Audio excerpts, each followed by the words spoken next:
శిరసు సింహాసనం పొందిన చంద్రుని గోరోజనం నిన్నే చేసింది వేళ కోళం ఎక్కిన మదం దిగిందిగా తగిన ఫలం దక్కిందిగా ఏమైపోయింది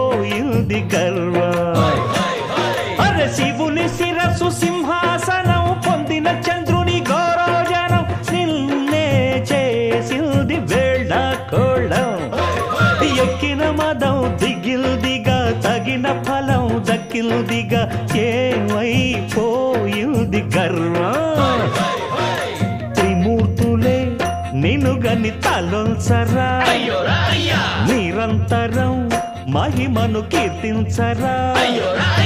నువ్వెంతనే అహం నువ్వే దండిల్చరా